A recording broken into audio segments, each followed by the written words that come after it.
Hey guys, welcome to another episode of Peanuts, Popcorn, and CrackerJacks podcast. I'm on again tonight with my man, Donny Porcaro Jr. He's a Braveheart executive. I believe he's the director of media and fan experience. We've partnered up with the Bravehearts this season, gearing up to have a great year. They got a bunch of good promotions going on. We're going to discuss all that and more tonight. As we go. Thank you for tuning in again. We want to thank our sponsors, Flats Landscaping, Shern's Boxing, Lundgren Honda, and Juness. Check it out, Shamrock Sports 508.com. All the ads link right to all my sponsor sites. We want to thank them. Without them, we wouldn't be here tonight. So thank you for tuning in again. And let's get it on. All right. All right, ladies and gentlemen, thank you for tuning in again. As I just mentioned, we're here again. This is basically second round here with Donny Porcaro Jr. here. Donny, thank you for checking in again. How's things? It's great. Thanks for having me again. Always appreciate coming on here and talking a little bit of Bravehearts baseball. So we've been ramping up. The past couple months has been fun, but it's been busy. So we're happy to get back to it. Love it. I told you, before we get on here, I need the spring to speed up here. We need some baseball. So we're here tonight to discuss the promotions, the ideas that you guys are coming up with is unreal. I appreciate that. Yeah, we're trying to keep it fun. The 2020U project. I saw the post today. It's going well. Tell us about the response that you've gotten.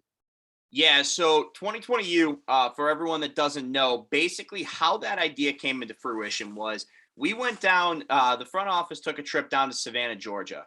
And in Savannah, Georgia, lives the most creative and the most fun baseball team, I want to say, on this planet.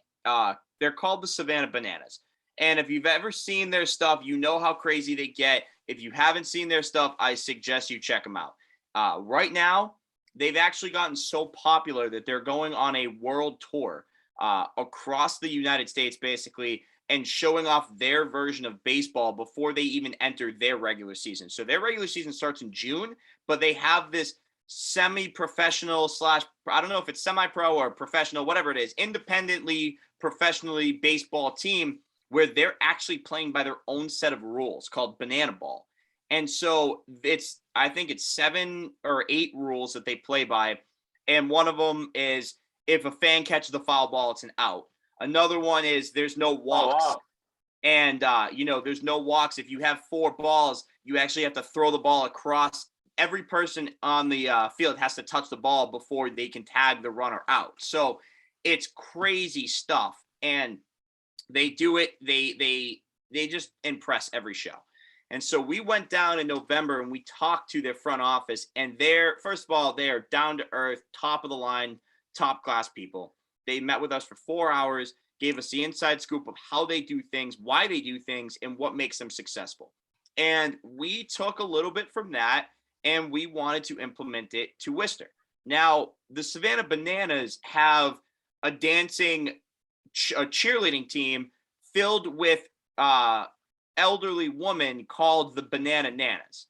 You're not going to see the Banana Nanas or a elderly cheerleading team in Worcester. You're not going to see that stuff. However, you are going to see baseball be fun again, and baseball be this entertaining atmosphere where you usually see it in different sports like hockey and basketball and football. Baseball doesn't have that. And so what we're doing is we're bringing that to baseball. And half of that is through entertainment, and half of that is through what we've already done in the community. We're just taking it a step further. So, we've done reading programs. We've done pen pal clubs with elementary age students and senior citizens where they write pen pals to each other throughout the year, and then they meet at Bravehearts game. We're doing that. It's just, I guess the best way to put it is we're doing that on steroids this year, where we're actually allowing our fans to choose the rules, put your face on the wall for free, and all of these other things. And, I guess we'll go right into opening night. First of all, the response to this fan wall has been overwhelming. I mean, Awesome. I had high hopes for it. I had very high hopes for it, and it's blown me away of how many people have participated. The wall's basically full. At this point, it's a matter of actually shrinking down the images to try to fit everyone else that submits. And ultimately, there is going to be a deadline. But we want to keep it open because we want everyone to see it and we want everyone to be a part of it.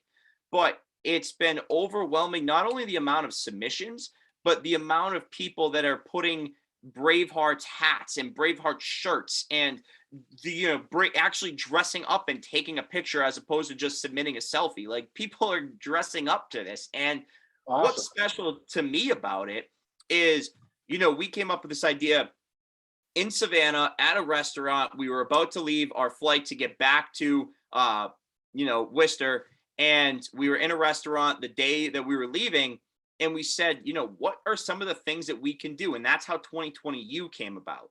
2020U, we're in a restaurant, we're sitting down, and we said, hey, what can be a great idea to get the fans involved? And we're thinking, 2022 season. And then I said, hey, what about 2020U?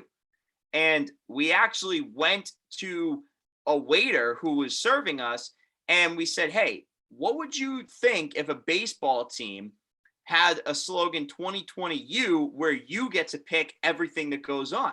And he's like, oh my God, I love it. I love it.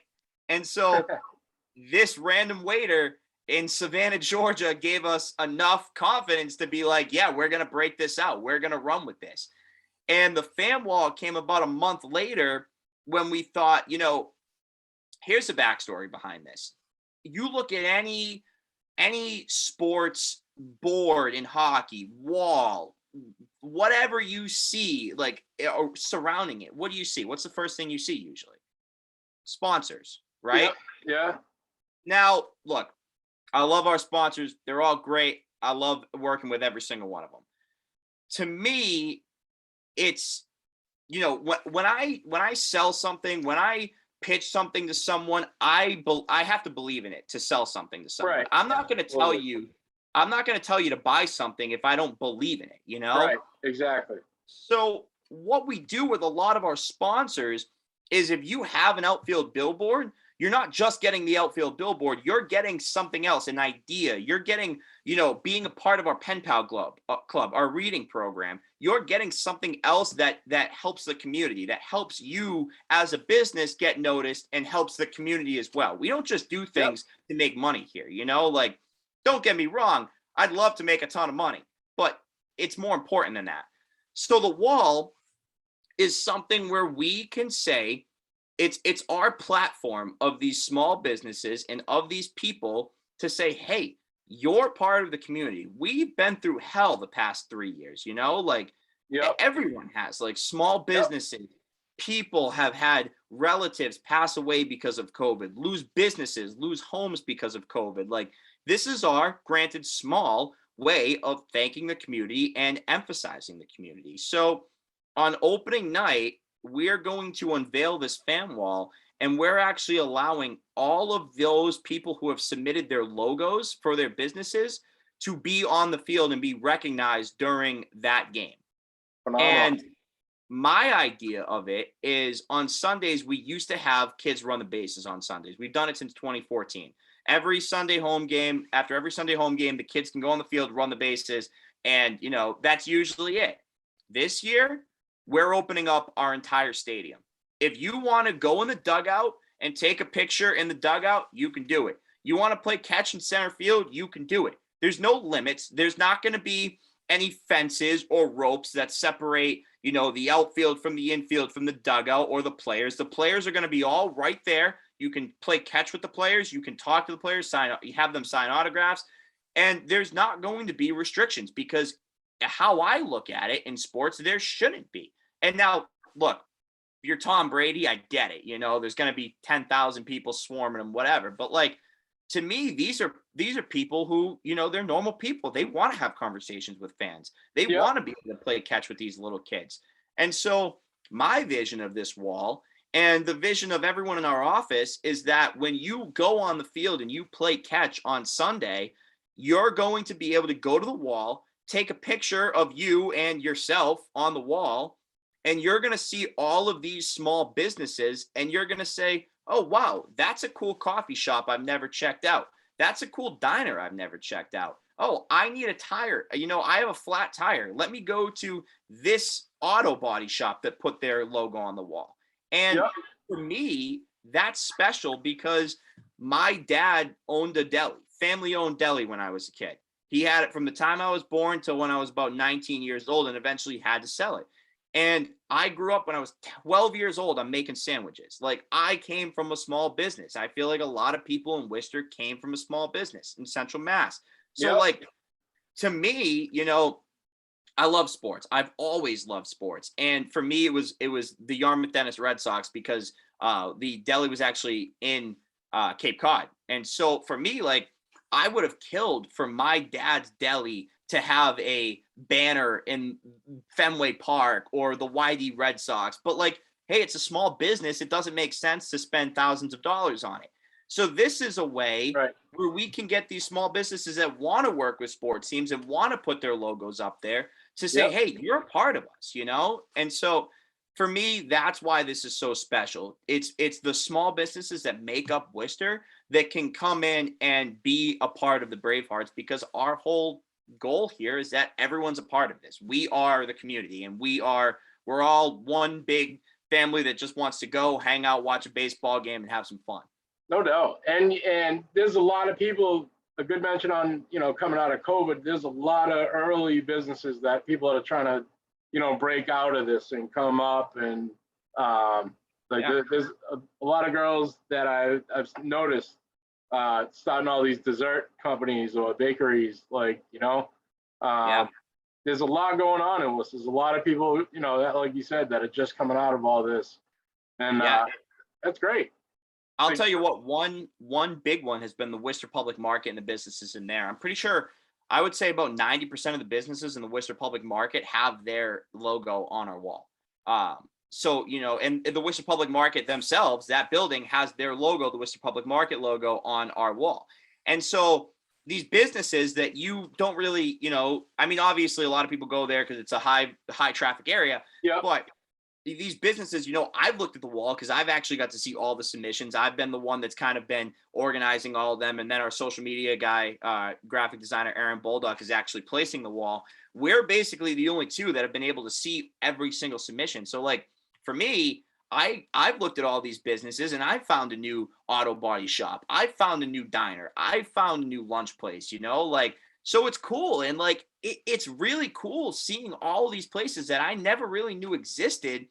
I'm now talking to, and I'm saying, oh, like, I need my grass cut. Here's a lawn care company. I have, a lunch break that's an extra hour. Let me travel to another town that put their logo on the wall, something like that. So like, it's really, really cool to see these businesses put their their logos on the wall and being able to talk to them, because obviously that's the next step, is calling these people, thanking them, making sure they know the rundown for opening night, things like that, to talk to these people and have them give their reasons why they want to be on the wall and why they want to participate in this. So it's really cool, and it's been worth it on so many levels. I mean, between the publicity it's gotten, between the people that we feel that we've helped, and between the conversations that I've had, I mean, it's just been absolutely incredible to be able to talk to and meet some of these great people who, some of them are longtime season ticket holders. Some of them have never really heard of the Bravehearts, but now they're putting their face on the wall and they're like, yeah, we're going to come to opening night. We want to see this. It's great that you guys are doing this. And, that's a friend that you're going to have for a long time. So, the wall to me has been one of the most important projects I've ever worked on in my life. And I think it's been more than successful so far. Phenomenal, man. The network, you know what I mean? And a real, it's close to the community, not just out there. Awesome. I love it. Absolutely. How many pictures of pets have you got? A good amount. Probably, if I had to guess, I'd say about 15 to 20. Awesome.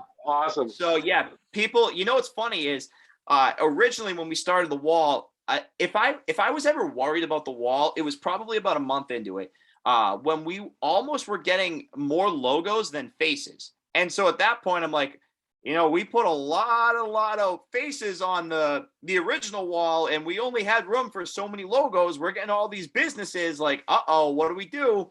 And so the reason for it was because all these people, people don't like to show their face for the most part. And so Right. people would be like, I'll show the logo, and I'll put my logo up. I'm not putting my face up there. And so now I've been saying, hey, instead of the logo, or put your logo up there, but we got to fill these spaces, so put your pet up there too.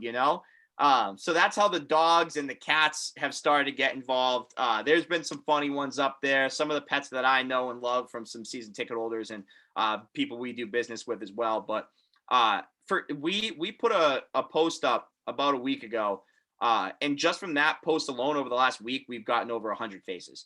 So like, Awesome. I don't know what hit. I don't know who picked up on it. I don't know what the traction was, but the last week has just been nuts, and it's basically filled the wall. We actually, on our social media calendars and stuff like that, we plan to pump this out for another couple weeks. Really push that deadline before we can actually have it printed and stuff like that. But at this point, I think we're just basically filling it. I think it's basically filled at this point, and anything we get beyond there is going to be, gravy, I guess. You have to build more of the wall. You got to build. Yeah, literally. That's what it's going to have to be. It's going to have to be, hey, and we've talked about it. We joked about it. We were like, this year it's the right field wall. What happens next year when more people find out about it and, people start coming back to the Bravehearts games and seeing the wall? One thing that's very interesting and actually gave us the confidence to do this as well, the Savannah Bananas have no sponsors. So the biggest team in college sports, or collegiate summer baseball, I should say, a team that has more TikTok followers than any major league team. They just reached 1 million. A team that has sold out every single game since 2016. And a team that is now on a world tour and have actually had to add more games because of their success, has 0 sponsors. And they basically told us, they're like, we focus on the fans. And the businesses were great, and they still work with businesses, but it's not cash for sponsorship, and it's incredible to me that they do that. But because of their success in the community and their success in their playing style, they're able to do that.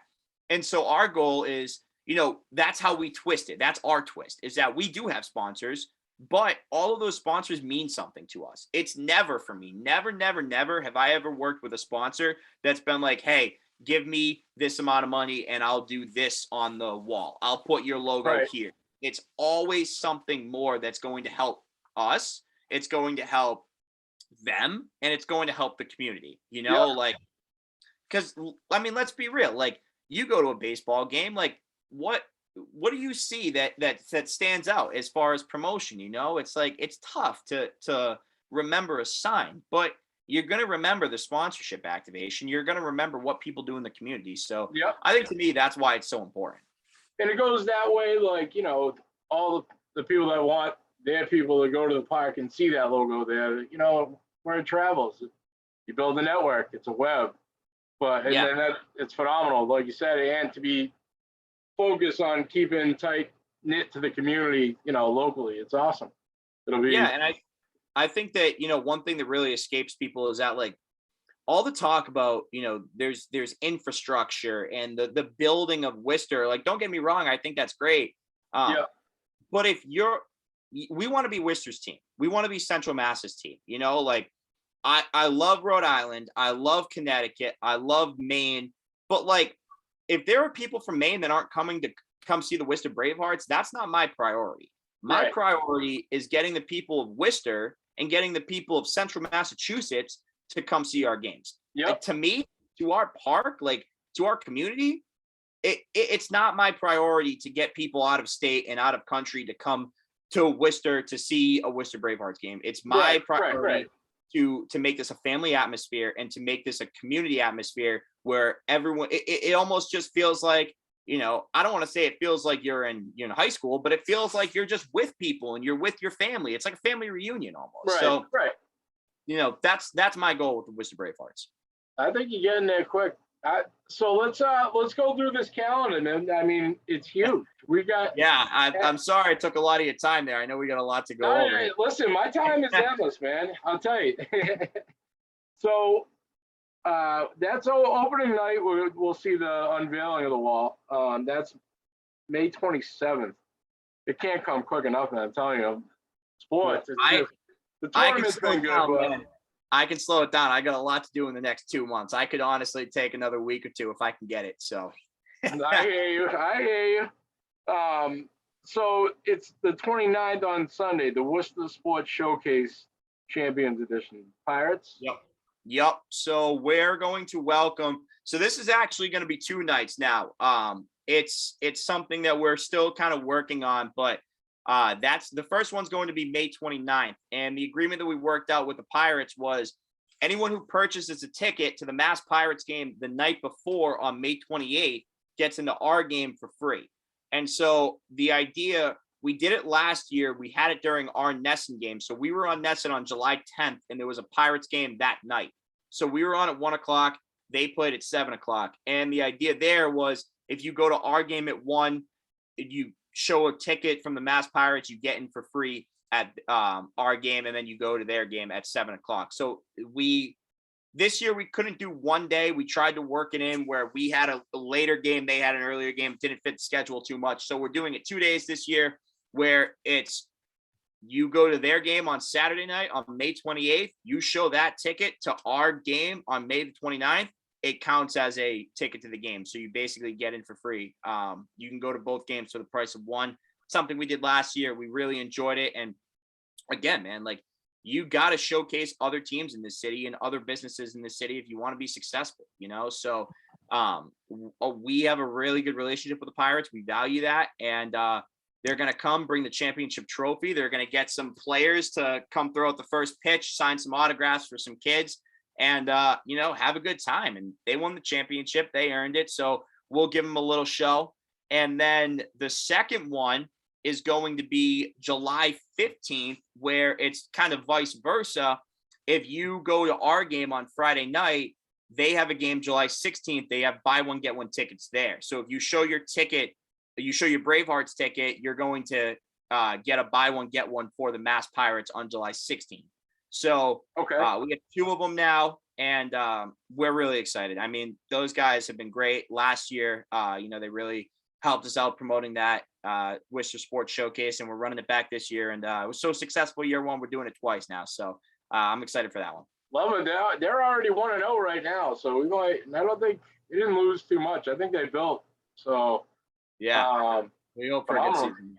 Now the next one on my calendar here, I love it. Stadium-wide all-you-can-eat promotion. Yeah, I've already referenced it. I believe I already threw out some food challenges, but I'm ready for that. Yeah, so that's another one. Now, the Bananas they do that with their entire stadium every night. There's other teams that also do that. So I believe it's the Madison Mallards. They do it at their stadium. It's a very popular thing out west to have the whole stadium all-you-can-eat. And so we decided to give it a shot. We can't do every single game this year because we weren't really sure the logistics of how it was going to work. We had the all-you-can-eat last year. There was a lot we liked about it. There was a lot we didn't like about it. And so we're still trying to work out the kinks because it's a pretty intense process trying to feed the entire stadium as much as they want. So I can imagine. Yeah. So it's basically a trial run, and I don't know how it's going to go. Obviously, I hope everything goes well here, but it's everyone in the stadium. So ultimately, the ticket is a little bit more expensive. Usually we have the $8 tickets. You can just come to the game, pay whatever it is, $8, $9, $10, get a seat wherever you want. A little bit different here. It's $20 for the entire stadium, but you're definitely, no matter what, you're getting all you can eat. So we're excited. We usually play on Memorial Day. We're going to do it again on the 4th of July game. So that's right. Yep. Those are 2 all you can eat. And we're actually going to have, so our assistant general manager, Nate Ganelli, he obviously his name's Nate. That 4th of July, they have the Nathan's hot dog eating contest. So we're actually going to have a Nathan's all you can eat challenge sponsored, I guess you can call, by our assistant general manager. So he's going to run it, and every single inning, we're going to have some type of eating challenge: burgers, chicken tenders, hot dogs, sausages. So your in between inning promotions are actually going to be your eating contest, similar to what you would see on the 4th of July when Joey Chestnut goes up against his competition there. So it's awesome. going to be fun. It's going to be fun. That's great. That's actually a great idea. I don't know. I never planned to watch that eating contest, 4th of July.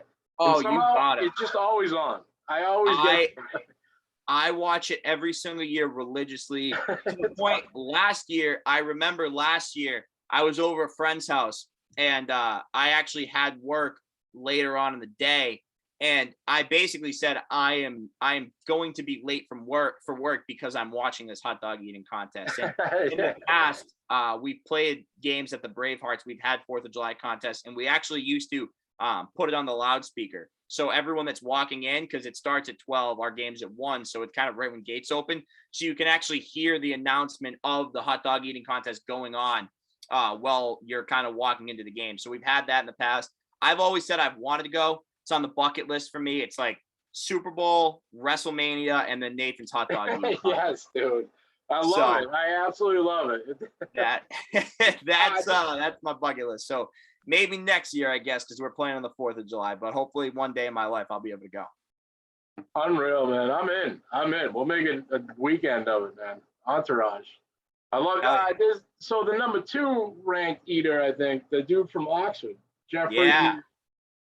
I forgot. I don't want to chop his last name up, but we were trying to get him on the pod. We're going to do that again around July 4th. So yeah, I got to see if he wants to come to the Braveheart show. He's doing the hot dog eating contest 4th of July, but maybe we get him out for Memorial Day. I don't know what his plans are and how his training works, but yeah, if there's an all you can eat, I feel like it's worth a shot. That would be awesome because it really is. These guys are impressive. I mean, yeah. Oh yeah, it's impressive. That's my demographic right now of stars. I love eating champions. I'm getting to that age, but it's awesome. Kobayashi, he just kind of dropped out of the race. I don't think anyone's ever going to beat Joey Chestnut, but yeah, it's insane what he's done. We actually got to meet Joey Chestnut. He came out to the Railers opening night, the Worcester Railers. I did see that. We all went out, all the Braveheart staff, and he actually stopped by, and because I forgot what it was, someone from our staff was participating in some on ice contest or whatever, and so we were all down backstage, and he came over, and that was like, I got a picture with Joey Chestnut, and that was like I don't freak out often. I would be starstruck. I would be starstruck. I mean, we've talked about it. I've worked with the Celtics. I've worked the Bruins. I've done major leagues. I don't get freaked out very much. Joey Chestnut, I was like, oh my God, that's Joey Chestnut. Is this happening right now? Yeah. I'll be the same way. That's awesome. He is a legend. It's amazing. It's like nothing. And he just gets better every year. Yep. Unreal. So we're at June now. Art with the Hearts, June 4th. So Art with the Hearts, that is something that we teamed up with Brush It Off, which is a paint and sip bar. And basically what they're going to do, and I've had conversations with Denise from Brush It Off. She's great. Where is that? Actually, Sturbridge. Okay. And so basically what it's going to be is there's 2 options, but the main option that we're highlighting there is it's going to be a splatter paint. And so basically on the other side of the wall from center field, we're going to have a big splatter paint night. We're going to have our players in the jerseys get basically paint thrown at them. It's going to be a big, messy splatter paint event. And it's just going to be fun, and we're going to have, she's going to bring the rain jackets too. So you'll be able to actually if you don't want to get your clothes dirty, you bring the big rain jackets, you throw the splatter paint. And that's going to be a fun time. It's a different part of the community. I feel like the sports community and, the painting community don't really gel as much as, other communities. So that's a good way to kind of bring people out to the ballpark that haven't been in a while and have some fun. It's fun for all ages. And that was one of the first questions I asked when we kind of planned this. I was like, hey, what's the deal with the age range? Should I have like a small children's section and then this is more of adult? And she was like, no, like this is all ages, like everyone can have fun with this, throw the paint, do whatever you want. So you don't have to do it. It's not like a mandatory ticket like the all you can eat, but it is an option where pregame center field, we're going to have the splatter paint. So we're excited for that. It's going to be pretty cool and something different. We've done paint cool nights in idea. the past. We've done paint nights where it's just you're sitting around, you're painting on an easel or whatever, and we charged whatever it was. Your ticket got you one free drink, usually like a glass of wine, and then you paint. And we said, why are we doing that this year? We're the fun team this year. We're not getting. Don't get me wrong, painting is fun, but it's not like jump off the page fun. Like it's not as exciting. You tell me splatter paint, I get to throw paint around everywhere, then I'm in for that. So, yeah, I get that. I think it's a cool idea. A different market. Actually, I want to throw a shout out to the Art Lab Gallery. I don't know if you know Mike Cape is. He's Holy Name alum. He has things like that, like paint nights, and we had worked out a deal. He's going to paint like different sports pictures, and we're going to raffle them off and get some money to charity and everything. And but he'd be interested in something like that. I'll hook you guys up because he's got a good thing going out there. But there's a market, and there's people that just love to do that, that love paint night or and we'll brush it off. That was the name of the. Yes, brush it off. Awesome. So now we're into June.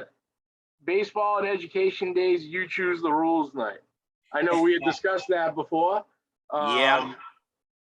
What's it all about?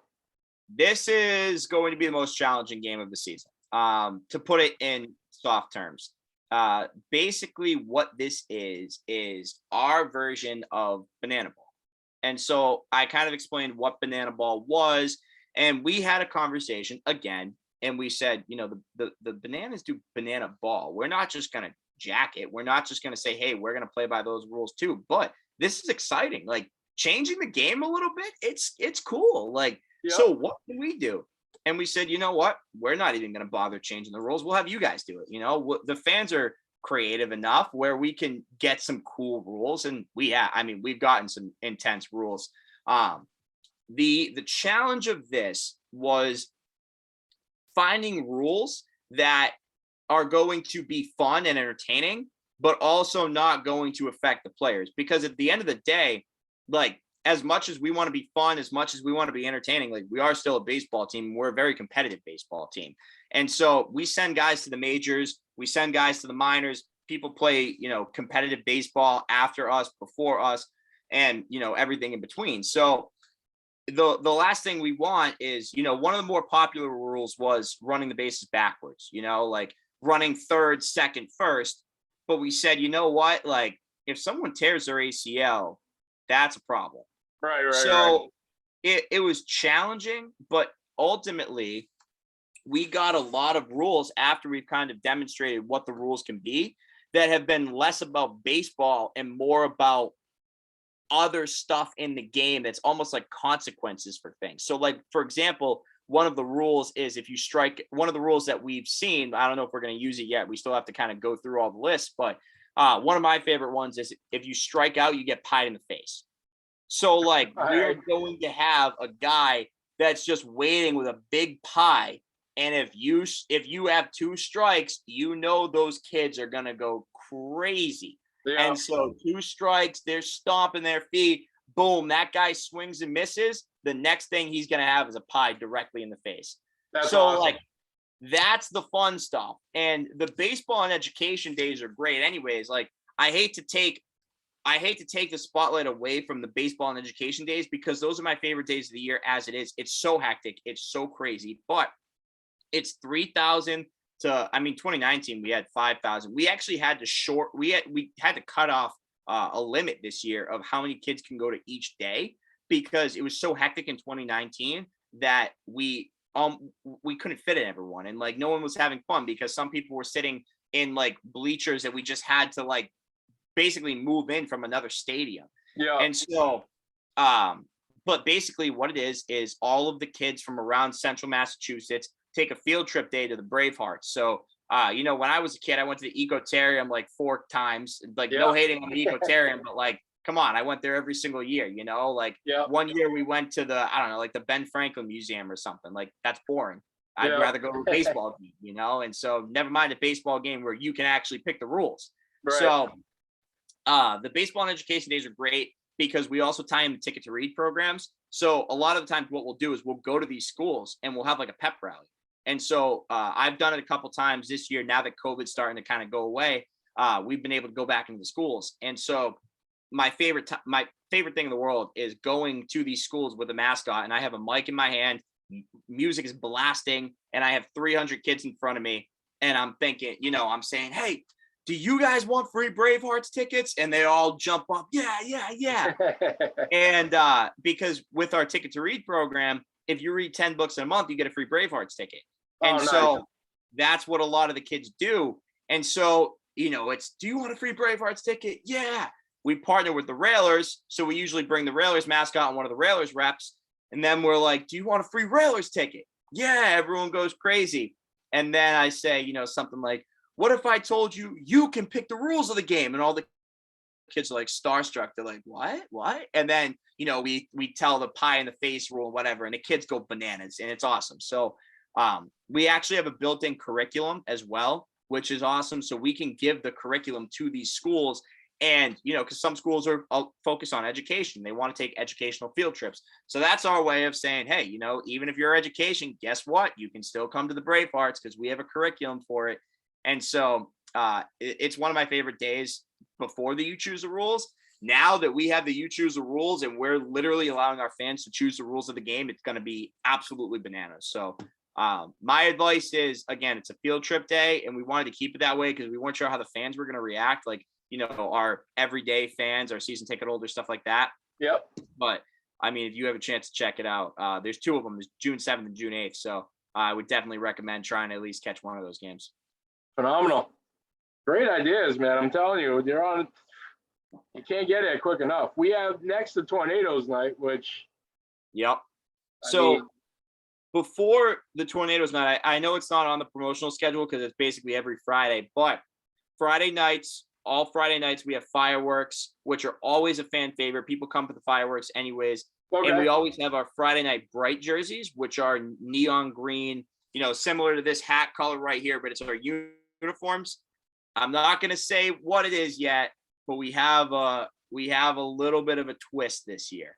So I won't give it away because I have a couple people in the office that are dying to kind of get this on social media, but I will say as a little bit of a teaser, we have a little bit of a twist to our uniforms this year. So the Friday night brights are going to become a little bit more electric. That's all I can say.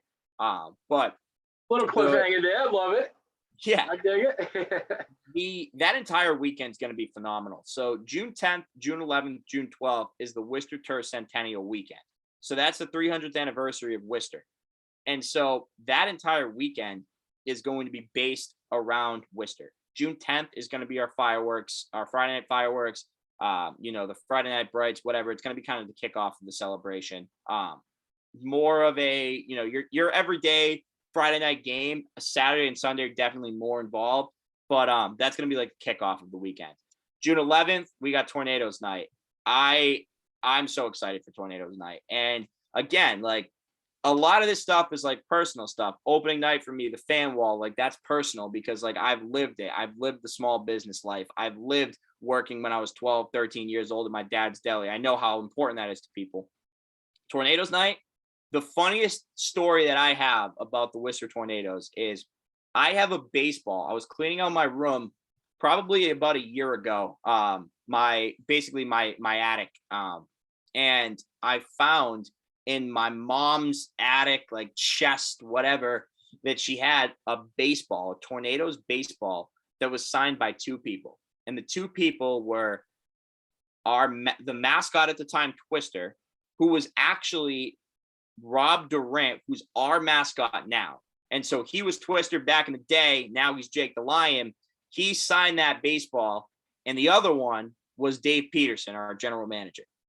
So my boss and my coworker, when I was 8 years old for a birthday party, I had my future boss and my other future coworker sign a baseball, and now I'm working with both of them. That's awesome. So for me, like it's funny because it's like when I was 8 years old, if someone told me like, hey, you're going to be working with, Twister and Peter, man, I'd be like, oh my God, that's so cool. Like 8-year-old Donnie would be freaking out. And so like, to me, like that's sentimental. Like I watched the Tornadoes games. I remember those games so well. And like, look, they had a rough ending. I get that. But like, this isn't about the jokes of the Tornadoes, not about the later stage of the Tornadoes. This is about the early stages that brought baseball back to Worcester. Like 2002, you couldn't imagine baseball being in Worcester. Like it was like not a thought. And so the Tornadoes, at the end of the day, like they were the opening team that said, hey, we're going to try this thing. Baseball has a market in Worcester. And for a while it did, like it broke a lot of records. The attendance was great. I'm pretty sure it broke some sponsorship records early on in the year. Like they won the championship in 2005. That's what we're celebrating here. The fact that the Tornadoes paved the way for the Bravehearts in some sense for that stadium. We play in that same stadium, and like there are people, so many people that we've talked to, and people that have been with the Tornadoes, and they're like, oh my God, you're bringing Tornadoes night back. We have to go to that. Like it's a one-time thing. Like that's it. Like this is the last time the Tornadoes are going to play at Hanover Insurance Park. And so it's very cool to see that. And for the players, one thing that doesn't really get thought of is the players are roughly my age. I mean, I'm pretty sure I'm older than most of them, but like some of them are my age, a year or two younger. So they were all roughly in that general area where they watched the Tornadoes too. So like these kids who grew up idolizing Tornadoes players, who got autographs from Chris Colabello and Rich Gedman and all these other guys, are now, they're now going to be wearing that jersey that they grew up idolizing, And so that's what's really cool too. And the goal for the Bravehearts is all the kids that go to our summer camp are going to be the same way. We're 10 years down the road, they're going to want to play for the Worcester Bravehearts. And so that's Tornadoes night. Tornadoes night is the sentimental Worcester, like good times of what, like bringing baseball to the city. The reason why that there's baseball in this city today is because of the Worcester Tornadoes. So that's Tornadoes night. We're going to have the jerseys, we're going to have Twister, and we're going to have the same promotions that they ran, emceed by our general manager, Dave Peterson, who was the MC back in the Worcester Tornadoes days when they first existed. So it is not only is it going to look like a Tornadoes game, it's going to be a Tornadoes game. There's no, besides, I don't even know, besides the players, I guess, like everything's going to be the same. The jerseys, the mascot, the employees. We're gonna dig up all the old Tornadoes staff shirts, see how many we can find, and throw them all on. Like you're gonna be back in time. So it's a full on Tornadoes night. And we can all remember the days when Jose Canseco was a Tornado. I believe Dante Bichette was a Tornado. We had some big bats, and maybe those guys will be seen around. You never know. I don't know. I don't know. I mean, hey, I'll definitely get the word around. If they hear about it and they want to come out, they're more than welcome. But I love it. Yeah, we just want to just promote the fact that, hey, like it was our childhood. Yeah, for me it was my childhood. So like that's a personal one to me too. Like we mentioned it on the last podcast, talking about just what it means to me to work in Worcester. Like this is what it means to me. Like bringing back the Tornadoes, to say that like I am partially responsible for bringing this team back. And Carter Bemis, who's our merchandise director as well, me and him bond over it because he was the same way. He was a Central Mass kid. He grew up watching the Tornadoes, baseball fan, same age as me. Me and him probably ran into each other at some games that we never even knew. And like as soon as we kind of said Tornadoes night, it's like, yes, we got to do it. And like, I've already texted all of my friends that I play Little League with. And I'm like, if you're not there, like, what are you doing? Because this is going to be, our childhood. So I'm super excited for that. Colabello had a decent run in the majors. Really, I mean, I think it was just he had too many people at his position that were just as good, but he had a decent run. Yeah, he remains very close with the team, actually. Last year, he trained a little bit with the Bravehearts. So he actually got to, I don't know how long he was with the team, but I know that he did a little bit of like training with them, talking to some of the players, stuff like that. So he's been around the Bravehearts as well. I'm sure we're probably going to get him to come back, which would be nice. But so jumping to the next promotion, I guess, is the Worcester 300th June 12th game. That is going to be, the Centennial. That is going to be the culmination of the weekend. So the entire city is going to be nuts for that weekend. Everything going on downtown. Pretty sure they have a press conference, I don't know, somewhat soon, announcing everything that's going down. I don't have the full rundown, but it's going to be crazy. Everything downtown is going to be crazy. And this is going to be ways that you can kind of just relax and say, hey, what a great weekend this was. Like, now let's go enjoy a Bravehearts game, because the Bravehearts are the city of Worcester, like the Bravehearts mold is what the city of Worcester is all about. So we've kind of taken control of that weekend as far as the sports game goes. I don't think there's any other teams that are playing that weekend. I think maybe the Pirates, but I think they might be away too. So, as a sports team, we're kind of taking control of that weekend and saying, listen, like, this is what we want to do. It's going to be incredible. And the one thing that's cool about the Centennial is if you show your tickets from that weekend, the city of Worcester is actually providing tickets to that game for anyone who attends the Centennial events that weekend. The city of Worcester will provide you with the tickets to the Worcester Bravehearts game on that Sunday. That's awesome. Yeah. And again, that's the Worcester Bravehearts. Like, we want to be known as the city's team, a team that the city can rally around. And so that's a big night for us. It's a 4:00 game. So again, it's the end of the celebrations, like everyone's going to be tired from, all the celebrations, Friday night, Saturday night. Hopefully you're with us Tornadoes night.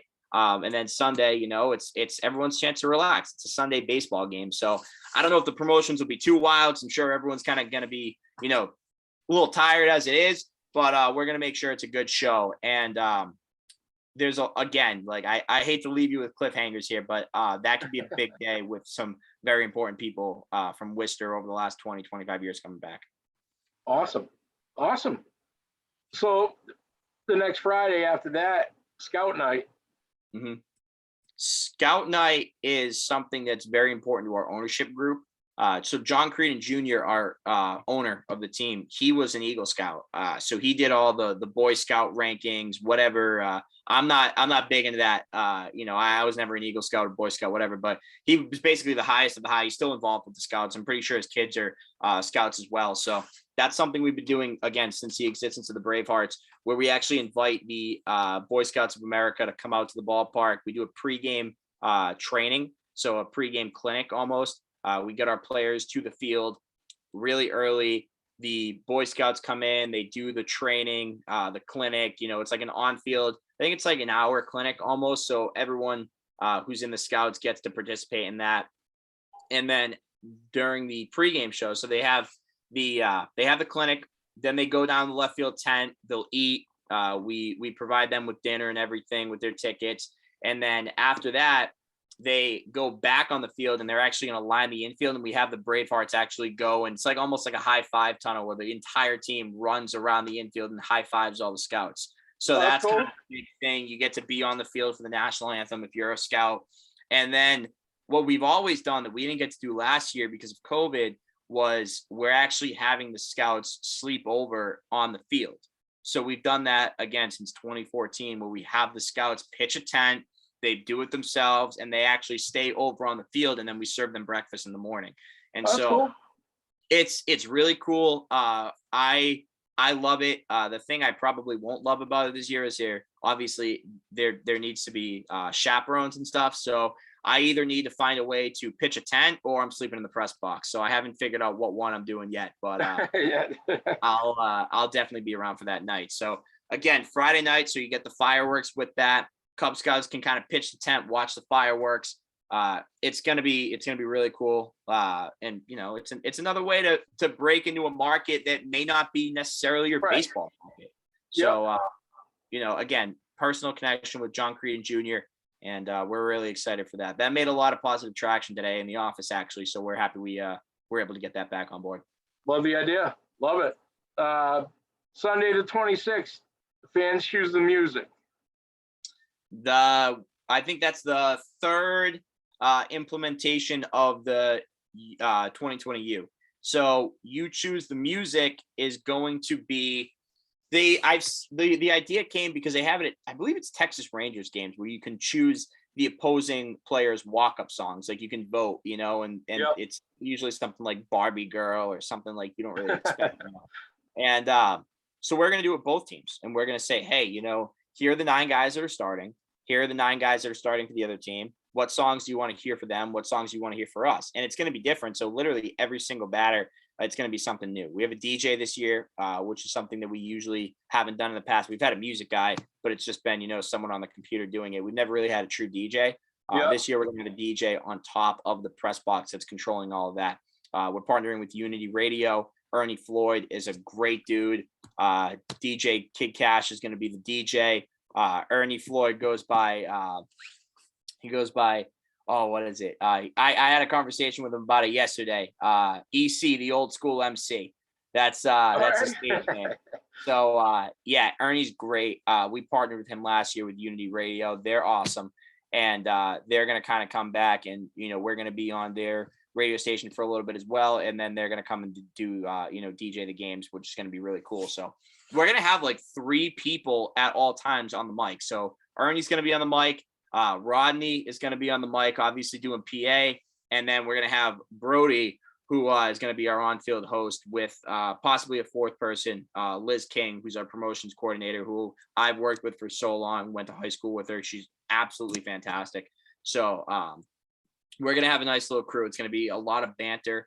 And yeah, we're just literally like, when I tell you, we're just going to walk up to the fans and be like, hey, what's the next song you want to hear? Boom. All right, let's play it. We can do it. So, awesome. Just gives you an interactive experience, and it makes it fun, like, yep. Don't get me wrong. I like the music that's played in baseball, but when you have the piano and the organ the entire game, it gets old, people want to hear something else. So, this is a good way to kind of get all the tastes anyways, because some people like country, some people like hip hop, some people like classical. Now you're going to get all 3. Just depends who's picking the song. I love it. I know people have it planned. You never know. People get shook on the spot, but have it planned before you go. Everybody wants to hear their own song too. Let's face that, Yeah, and like, what better feeling is there than playing a good song that everyone's vibing to, Right. Love it, man. So we got another after that, obviously. Sign night on July 1st. So sign night, again, that's a promotion that's coming back from last year. Sign night last year was actually sign day. Because that was a game we played on Nesson. So not only was that the Worcester Sports Showcase night, or day, I guess you could say, but that was also sign day. So basically what the promotion was, because we were on Nesson, because we were on live TV, we figured it'd be a cool idea. When people are on TV and they know they have a chance to be on TV, they want to say something, they want to be heard. And so we said, hey, you bring a sign to get on TV, you get a free hot dog. And so we had so many people bring signs that, their favorite players. Some of them were promoting their businesses. Some of them were, just funny little sayings. And if you showed your sign in the front gate, they gave you a free hot dog. So that was a cool little thing we did with the vouchers. And we're going to bring it back this year. It's going to be a Friday night game. So again, that's going to be really cool. And if we bring Nesson back again, which again hasn't been announced, it's looking like it could happen. We'll probably have a sign day part 2. So again, just a chance for people to bring their sign, show off who their favorite player is, or really whatever they want to say. I don't care. Whatever you want to put on a sign, put on a sign. Because this year, like I said, I don't want to say there's no rules, but I mean, at the end of the day, look, like, we're not going to stop you. So, if you want to put it on, and, we're going to work with Spectrum News as well again this year. So there could be multiple opportunities to kind of get your face shown on TV, get your sign shown on TV. So that's what the sign night promotion is. It worked pretty well last year. So love it. So July 4th, we got the all you can eat again. Yep. We went through that. July 9th, Saturday night, pink night. Yeah, breast cancer awareness night. We really haven't done that in the past. If we did, it was probably before I started working with the Bravehearts in 2017. And obviously, it's just a really good cause. We have the Pink Patch Project that we're working with, which is basically the police force of Massachusetts that supports breast cancer. They have their own breast cancer awareness cars. So you're going to see police cars that have like the pinked out logos, pink lights, stuff like that. Players are going to wear pink, the whole 9 yards of it. We just felt like it was kind of time to do something. We've worked a lot with breast cancer research, organizations within breast cancer research. So we just kind of felt like it was time to do something like that. And, it gives the players a little bit more freedom to kind of promote it, because you see it in the NFL a lot. The guys, they used to wear the pink shoes, pink cleats before the NFL kind of ultimately took that away. But we're the Futures League, so we can do what we want. So if these guys want to wear pink cleats, they want to wear pink arm sleeves, we're going to make it happen. And if it supports a good cause, then, we're all for it. 50-50 the 50-50 raffle that night will go to a breast cancer awareness foundation. So we're ready for it. And I felt like at this point it was kind of long overdue. So I'm glad we're doing it. Phenomenal. I love it. Absolutely love it. I also love the next one in line, Bark in the Park. Yep. Now listen, I'm a dog over humans guy. That's just how it is. Love it, man. The Woo Sox game that I went to last year happened to be the Bark in the Park night there. Love the idea. How do the fans get involved, or how do you get involved? So again, another promotion that we've done since 2014. We've always done the Bark in the Park, and it's been honestly, the nights itself, it's been successful. The problem is we have this running joke in the office. Honestly, if you're going to mark a calendar of a day to be prepared not to come, it's Bark in the Park. It always rains in Bark in the Park. Every single year that we do this promotion, it's a running joke in the office. Every single year we do Bark in the Park, it rains. So much so that, again, this year we're doing it on a Wednesday and not a Friday, because we're doing it in preparation that for some reason it is going to rain at Bark in the Park. However, if it does not rain for Bark in the Park, basically what it is you buy the game ticket, $9. You pay $3 for your furry friends ticket. And we'll have dog bowls, Bravehearts neon green dog bowls that we give away. We have a lot of vendors that are coming in to, give away dog treats, dog items, cool little, whether it's collars or whatever. And again, look, that's the stuff that everyone else can do. How we're going to take it to the next level, because we're the Bravehearts and we can do this stuff, is all of the promotions that day that you'll see that are typically done by humans are going to be done by the dogs. So you're going to have a pie eating contest that's done with edible dog pies, and you're going to have two dogs eating the pie for the pie eating contest. We have the kids run in the 6th inning, where the kids run across the outfield. We're going to have all the dog owners line up in right field, and all the dogs are going to run across the outfield in the 6th inning. We're going to have, we have the base race. We're going to have the dogs do it. We had a promotion in 2019 where we had a fetch race where we had a ball, a dog, and a human, and the ball was thrown, and the dog and the human raced to go get the ball to see who could get it faster. The dog won. But that's the stuff that we're going to do. So again, when I say one of the comments that we received, we always ask our fans for feedback after every year. And one of the feedback things that we received was that we do not, in the past, we haven't fully gone aboard all these promotions. We've done the Bark in the Park, and we've had a couple vendors, and we've allowed dogs in our stadium, but after that, where's it really go? So this year we've made it a point where we are going to go all in on it. We are going to have the dog pie eating contest. We're going to have the dog races. We're going to have dogs run across the outfield. So what you see, you're not going to see anywhere else. I promise you, unless you're in Savannah, Georgia, like I said, you are not going to find another scenario where a dog is going to be allowed to run across the outfield, where a dog is going to be literally coaching third base with our third base coach, just on a leash hanging out. That's the stuff we're going to do. So, Bark in the Park, I'm excited for, because there's just so many opportunities that we can make people laugh. Because I'm with you. I'm a dog over people person. I love dogs so much. So awesome. That's going to be one day. I got to nominate my friend's dogs on Facebook. I got Andrea Castanetti. She's got 2, I think they're golden retrievers, or that kind of breed. But it's like a comedy act. These dogs are phenomenal. She's got a whole backyard for them. It's crazy, but she's been throwing out some real funny videos lately. So I got to throw her a shout. But phenomenal idea, man. And that is way deeper than when I mentioned the Woo Sox game that I went to. They just did a lap around the park. It was nothing like that. So that's awesome. We like to get a little show. Yeah. We have some cool ideas planned. Like I said, obviously I can't release everything yet, but we have some pretty cool stuff of what we can do with Bark and Park. Love it, man. So craft beer night on the 14th.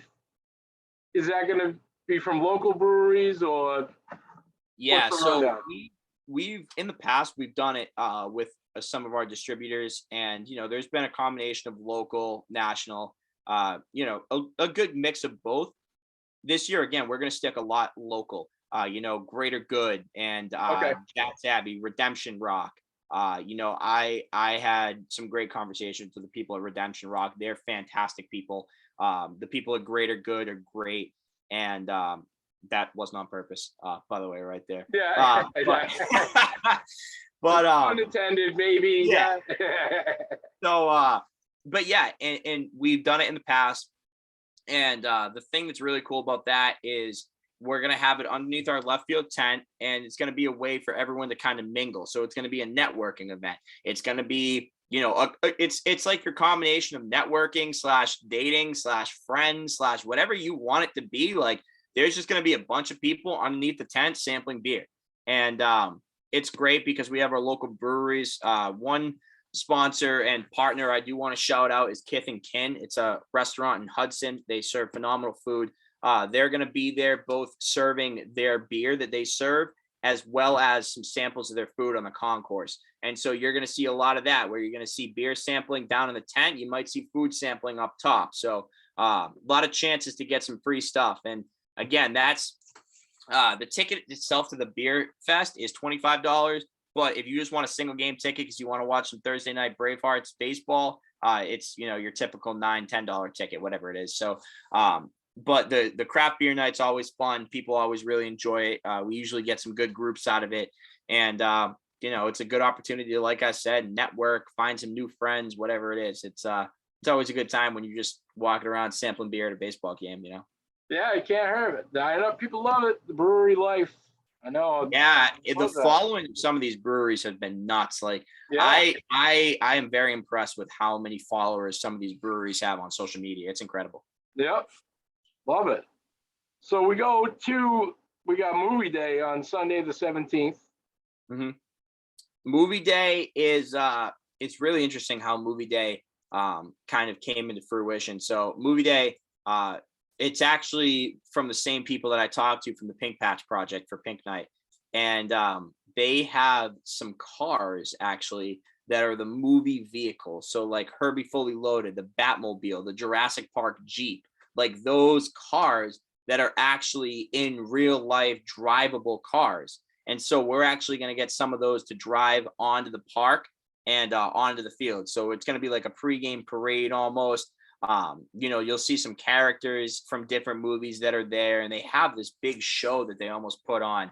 And they get the cars out there, they get the people out there, the characters. So that's what it's going to be on the field. And then off the field, you're going to see our cast, our staff in, costumes and characters. And we're encouraging our fans to do that. And I'm not exactly sure what it is, but it's going to be something along the lines of, if you dress up in a costume, once we kind of announce the specifics of the promotion, if you dress up in a costume, maybe it's a free hot dog, maybe it's a ticket to another game, but just to encourage fans to kind of get in the spirit of things. And, another way that this idea kind of came up, Cam McGuire, who's one of our radio broadcasters, who also, he works full-time for the Railers actually, and then comes and does our games in the summer, which is great because it's another, Railers Bravehearts connection. There's so many people who are employees for one team and then work for the other team. I mean, I would say right now, maybe 7 active employees that work for both teams.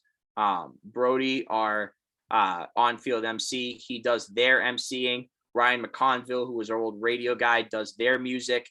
Andrew McCarthy, who's going to be part of our promotion staff this year, is part of their promotion staff this year. Lot of people. The list goes on and on. Rob, we share the same mascot, as I mentioned, Rob Durant. So all these guys work for, both companies. And so it's really cool to see that connection. And Right. so, yeah, it's going to be fun. Got lost track there, but Cam McGuire, who's our broadcaster, the one thing that also we kind of thought of was he is notorious for dressing up in costume during the Railways promotion nights. So they had a Star Wars night. He dressed up as Darth Vader. They had a superheroes night. He dressed up as Spider-Man, and he has all these costumes. So I had a conversation with him about a month ago, and I was like, "Hey, if we pull the trigger, if we pull the trigger on this movie thing, and it happens, are you gonna go all out? Are you gonna dress up for it?" And he was like, "Yeah, absolutely. Of course I'm gonna do it." So that kind of gave me the green light. Once I got one staff member on board, I was like, "All right, we can do this thing." And so yeah, that's gonna be movie night or movie day, I should say. Love it. 27th, you choose the promotions night. That is our way of saying, look, we've come up with enough ideas. You've heard from us a lot. What do you got? So very similar to You Choose the Rules. We're going to let our fans, something that we're releasing very shortly after on one of our form stack pages. Basically, you have a promotion you want to see, whether it's Ghostbusters night, whether it's, Star Wars night, whether it's, I don't know, another You Choose the Rules night, like whatever you want to see, whatever popular promotion that other minor league teams do that you want to see maybe at our game, or if you have a completely new promotion, which is probably going to get you at the top of the list because we want to do things that no one else can do. Right.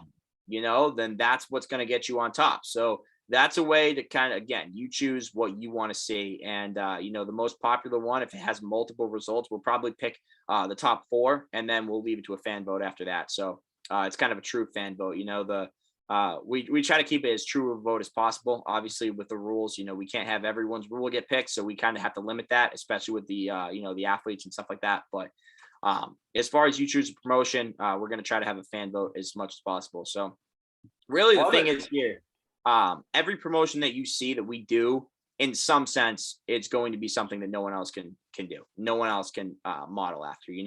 People have had craft beer nights. Obviously, you mentioned teams have had Bark in the Park nights, things like that. But the way that we do things this year, you're not going to be able to see it anywhere else. So you might be able to model the promotion. You're not going to be able to model how it's done. I love it. I love it. So we have Camp Day, Thursday the 28th. Camp Day, very similar to the baseball and education days. Another really cool, hectic morning game.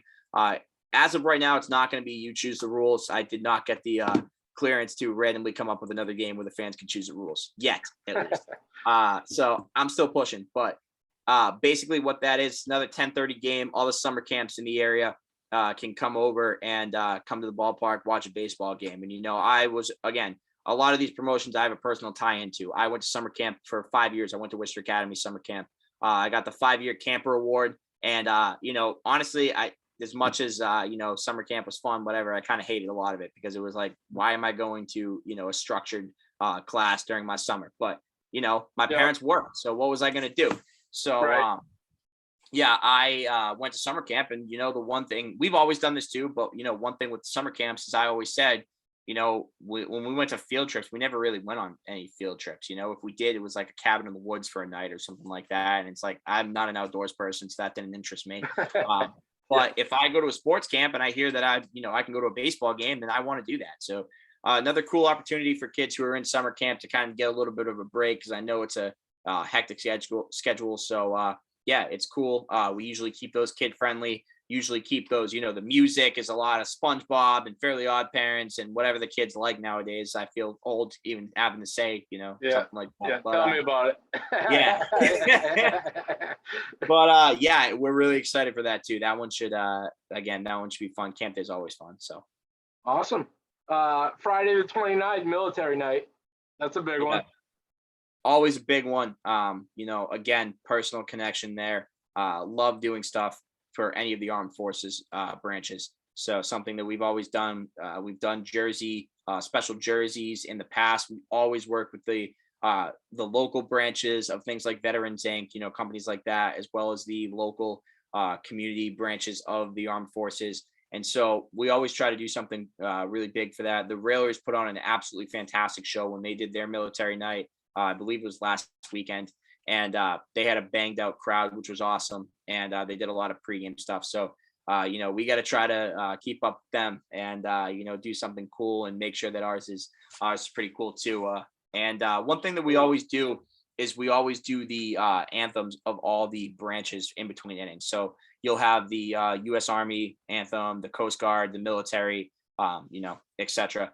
And so that's one thing that we do to kind of honor them. It's really cool. And we do it on a firework Friday, but in order to kind of be respectful to those who don't really like fireworks, who are retired military and the armed forces, we kind of delay the fireworks show a little bit. So if that's something that you don't want to hear, you don't want to do, we actually give them an opportunity to kind of leave the field before it happens too, and then we have the big celebration. So it's again, very important to me, and something that we've always done. And as long as the Bravehearts are in existence, we're going to have one of those nights.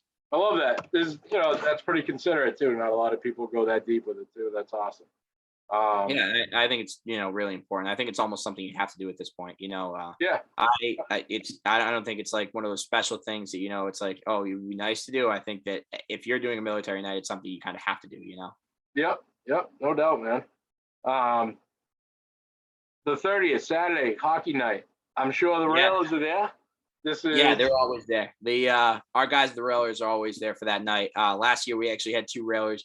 Well, we had a Railers player go up against a Bravehearts player in one of the pie eating contests. And last year we actually had Charlie Coyle there from the Bruins. And he actually announced the pie eating contest. And there's a really cool picture from last year during hockey night of Charlie Coyle. He threw out the first pitch, but he actually wrist shot it with a hockey stick. So I came up to him before the game, and because you get him for a certain amount of time. You know what it is? It's like a 2-hour time period you have with these guys.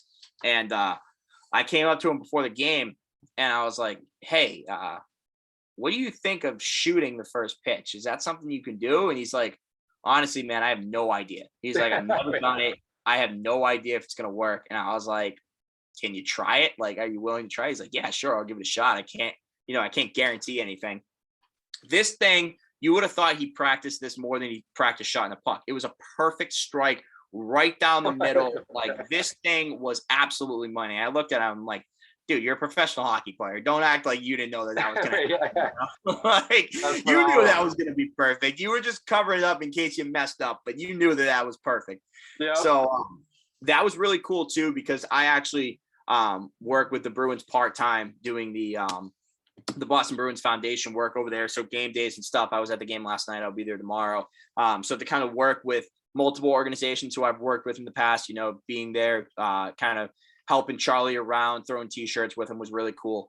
And, the Railers are always great that night. It's always nice to have them out and, just give a little bump to the community.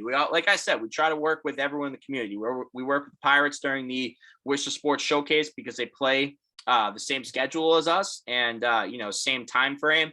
And then we work with the Railers on hockey night, even though they don't play at the same time. We can't do the Worcester Sports Showcase thing, but, we have the hockey night. It's always fun. People enjoy it. So, that's another, kind of Bravehearts consistent promotion. Love it. Absolutely love it, man. Now, we've talked about this next one. This is going to be pretty cool. The fans create the jersey night. Yeah, we started this last year to an extent. So last year we had you create the jersey. However, we built it around HMEA, Autism Resource Central. So that was the beneficiary of the jersey giveaway, the jersey auction. And no matter what the jersey was, that was going to be the beneficiary. So the idea there was, let's make something that has awareness to HMEA, that brings awareness to the Autism Resource Central. And that was great. It worked out fantastic. The people there are fantastic. We've kind of made very good friends with them. They'll be back out for games this year. But as far as the jersey giveaway, what was really cool, or the jersey creation, is now not only are you designing the jersey, but when people designed the jersey last year, it was, we're doing something for autism. There was kind of a goal there. This year, you can be as creative as you want. So you can do a jersey for whatever cause you want, and then you can pick that cause, and that can be the cause that gets the proceeds from the jersey auction. Cool. So if you work with a very specific charity that means a lot to you, and you have this really cool jersey design, That's the one that we're looking for. And last year was very difficult because there was a lot that benefited. There was a lot that was driven towards Autism Resource Central, and then there was a lot that was just random stuff. And they might have been cool, but it's like you kind of missed the point. We're trying to spread awareness here, and then the ones that did spread awareness, it was all a lot of the same because autism has the rainbow puzzle pieces and stuff like that, which is great.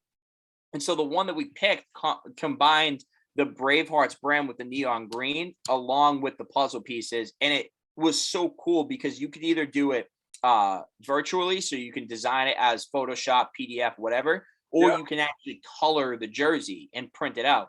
The person who won actually colored the jersey and and did the puzzle pieces by hand. And so when they screen printed the jersey, it actually looked like it was drawn, and like there was the imperfections that made it so perfect. It wasn't like all the lines were lined up, and it wasn't like there was an equal amount of puzzle pieces on each side. But because of that, it almost made it better because of all the imperfections that made it like it screamed like this was done with a lot of time and effort and care. And cool. That was really cool. And so again, if you want your jersey designed this year, I would say draw it. Drawing it goes a long way as opposed to designing it. Not that we won't pick something that gets designed, but that's always kind of got something in your favor. Number two, has to be for a really good cause, preferably local. That's kind of the whole message of 2020U. We want it to be somewhat local. We love the big charities. We work with them. But for this 2020U, it's only fitting that it's local. And then number three, it has to relate. We've had, Bravehearts jerseys that are just, they're really cool. Like it's like a red, white, and blue, like American jersey type USA, which is nice. And, that's probably a good 4th of July jersey, but it's not going to get, much recognition for the you create the jersey type promotion. So yeah, I think that we've already got some really cool promos. We're going to promote that a little bit more, and I guess try to promote the wall a little bit less since that's just been nuts.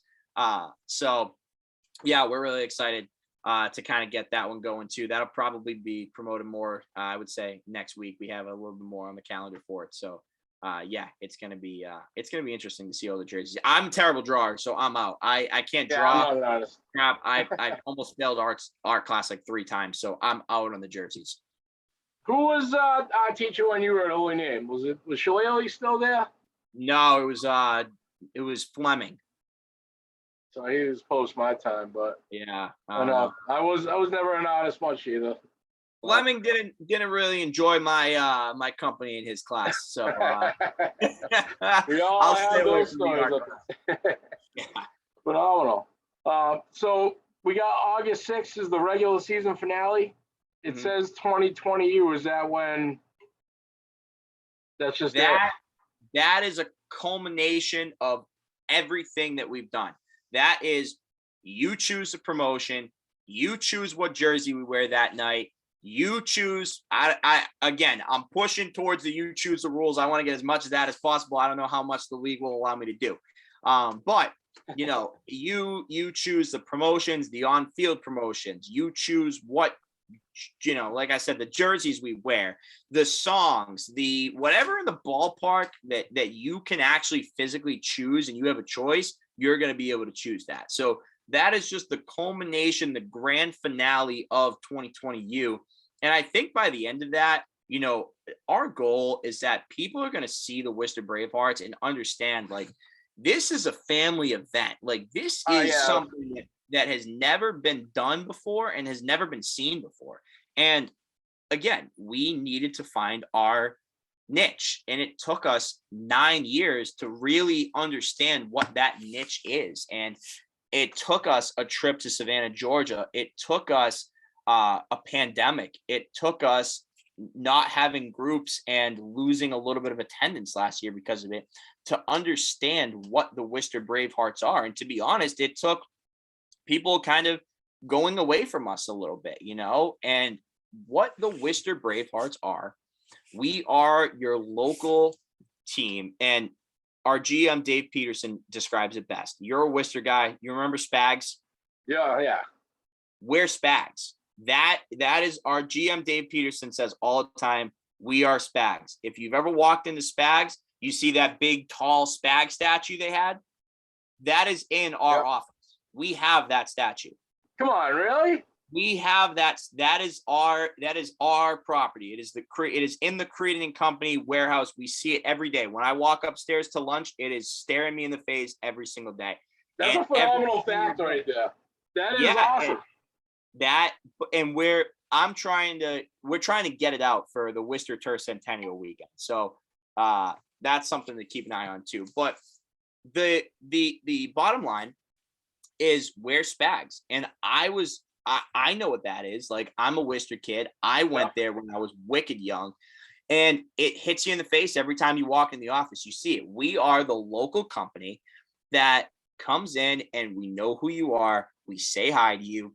And the person that spends $100, the person that spends $8, I am going to talk to you no matter what. We don't have VIP suites. You're not going to get the guys in suits and ties and the guys who are, with the fancy watches and all that other stuff, the Worcester Bravehearts. Like, you are going to get, every single person is going to have a neon green shirt on, is going to have dirt across their shirt because they're tarpulling and they're lining the field, including our owners, including our GMs, including me, including our entire staff.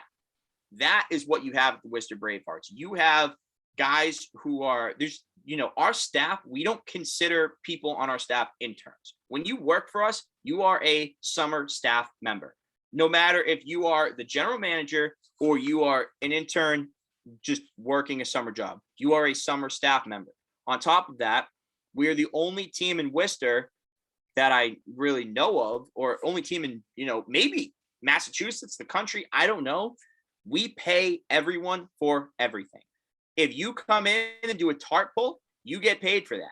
We don't have unpaid interns. And that is something that means a lot to me too, because there's so many companies that will take advantage of these young high school kids that will just work for free because they want experience, which is great. And I was that kid who worked for free. And, I admire you if you do, but I'll tell you what, I can still admire you to have that work ethic, and you can come work for the Worcester Bravehearts and you're going to get paid for absolutely everything you do. So that's awesome. That's who the Bravehearts are. We are someone that backs up who we are. We walk the walk, we talk the talk. And, when you come here, you're going to have a fun time. We're going to know your name. We're going to know who you are. And we're going to do things this year that you've never seen before. And we're so excited for it. And that's why I love coming on these things. I love talking to you. I love talking to these guys. I know you're a Worcester guy too, and I know that you appreciate it. And, I love it. Absolutely. Yeah, and there's a lot of people who currently, maybe they live in this city in Central Mass, in New England, that don't know what Worcester is and don't know what Central Massachusetts is, and they don't know that demographic. Everyone in Worcester for the Bravehearts knows that demographic. Everyone is from Massachusetts. Our entire staff lived in Massachusetts prior to working with the Bravehearts. I'd say about 70% of us lived in Worcester. And so, we know the demographic. We know what's here. We know what people like. And so, there's nothing fake about the Worcester Bravehearts. I love it. It's mapped out. I'm excited. I'm excited for all the all-you-can-eat hits on this. So we'll start there. But we have that every night. It's just instead of $20, it's $22. That's fine. So, I'll spend all summer there. Don't even tempt me. I'll camp. Hey, if you're covering the games or you got a podcast, we also feed everyone that is technically under our working umbrella. So that'll be on the house if you do a couple podcasts up at Finfield. I'm with it. I'm with it all summer, man. I love it. Now it says Kids Club Sundays. I know this is kind of the universal, right? Yep. Every Friday, fireworks. And Kids Club Sundays, 12 and under get in. They get in for free. Yeah. It's anyone 12 and under who signs up for our Kids Club. Our Kids Club's free. So if you sign up for our free Kids Club, you get into the Sunday games for free. And again, we want you to experience it. You want to join our Kids Club, you're going to get a badge, a free hat, and free admission to all Sunday home games because we want these kids to experience it. And we don't want parents who, middle class parents who may, not have that extra $8. And I've seen it before and I've lived it before, like $8 to some people may be nothing. $8 to other people may be a lot. So like, it's again, our way of just saying we want the kids to come out and enjoy a baseball game, like, and if one parent brings 7 kids to the game, then you're just paying for the one parent ticket and the 7 kids get in for free and they get autographs and hats and badges and all this other stuff. So again, our way of just saying thank you to the fans. So that's our market. We like the young kids. Me and you talked about being the Tornadoes, seeing the Tornadoes, and I was that young 8-9-year-old kid when the Worcester Tornadoes came into town. So if I can provide the same experience that I received back 10 years ago to those kids, then I feel like I'm doing my job right. Phenomenal. It all looks good. Yeah, my man, I'm ready. You can't get it fast enough. It's like we got the tournament right now, nationally, but locally, I need more sports. We got the tournament, the Inter-High tournament tomorrow at South High basketball, girls and boys. Yeah. So, trying to get those teams integrated into the season too, as well with Bravehearts. We'll work on that going forward. But a lot going on in Worcester. Bravehearts are going to be a big part of it. Donnie, thank you for coming on again. We're glad to be a part of the whole thing, man. Hey, thanks for having me. Can't come quick enough. So May 27th, right, is opening day? Yep, May 27th. Love it. We'll have Rodney on the mic and looking forward to it. But yes, sir. Donnie, great combo. It's like a perfectly flowing river when we get on this thing. I'll tell you, we'll make a habit of it coming soon. Yeah, I appreciate it. I'm always excited to come on. You're great. I love what you're doing with Shamrock Sports. I love the local coverage. It honestly doesn't get enough, coverage when it comes to other media outlets and stuff like that. So the fact you're doing it for the kids, I know the kids really appreciate it too. And when I played high school sports, I wished I had the coverage that people are getting nowadays. So that's what I'm getting a lot of. People get to look back on it, but I appreciate the kind words, my man. Right back. So, Donnie, thank you, everybody. Thank you for tuning in. We're going to try to get these in. We're going to get more regular when regular season comes up here. But everybody, thank you for tuning in. Check out shamrocksports508.com. I'm going to have a separate drop-down menu for all the podcast Bravehearts on my website. So love that. And I'll put the logo up there and everything. Donnie, thank you, everybody. Tune in again.